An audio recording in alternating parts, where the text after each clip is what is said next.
আমার সম্পত্তি বিক্রি করে যে আমি টাকা দিচ্ছি। ওনাকে ধরার জন্য আমি 1 মাস ধরে আমি লড়াই করতেছি।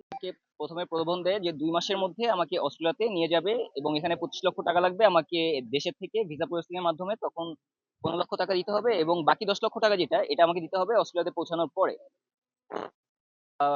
আমার কাছে তার যে অফারটা দেয় অফারটা ভালো মনে হয়। এরপরে তাকে প্রায় 6 লক্ষ টাকা দেওয়ার পরে সে আমাকে ফিঙ্গার দেওয়ার জন্য ভিএফএস নিয়ে যায় গুলশান 2 অস্ট্রেলিয়ার যে ভিএফএস আছে সেখানে নিয়ে আমাকে প্রথমে ফিঙ্গার দেওয়া হয়। ফিঙ্গার দেওয়ার পরে এরপরে প্রায় 3 মাস পরে আমাকে বলে যে আমার ভিসা হয়ে গেছে। এখন আমার ভিসা কালেক্ট করতে হলে আমাকে টাকা দিতে হবে। তো আমার দেখা দেখি আমার গ্রামের থেকে আমার আরো 2জন প্রতিবেশী টাকা দেয়। আমাদের 3জনের টোটাল 44 লক্ষ টাকা দেওয়া হয়েছে তাকে।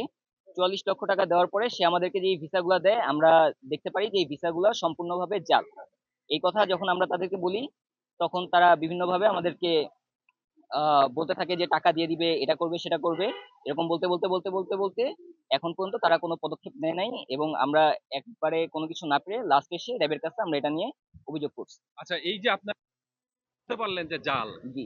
এইটা কিভাবে বিশ্বাস তো স্যার অনেক বছরের সম্পর্ক, যেহেতু এই জন্য আমরা বিশ্বাস, ওনারা নিজেরাই অনেক ইয়ে করেছে, এই জন্য তো আমি অনেক ডকুমেন্ট জোগাড় করে রেখেছি, যে না হলে প্রফেশনালি সম্পর্ক না, চেনা জানা ম্যাডাম।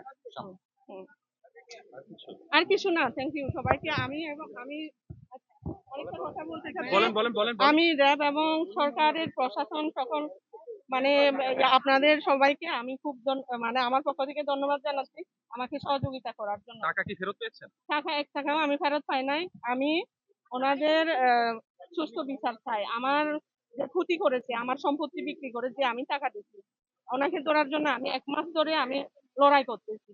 মানে এটা যাতে আমি বিচার, মানে সুস্থ বিচার পাই, এটা আমার ইয়া থাকলো, কাকুতি থাকলো। থ্যাংক ইউ সবাইকে।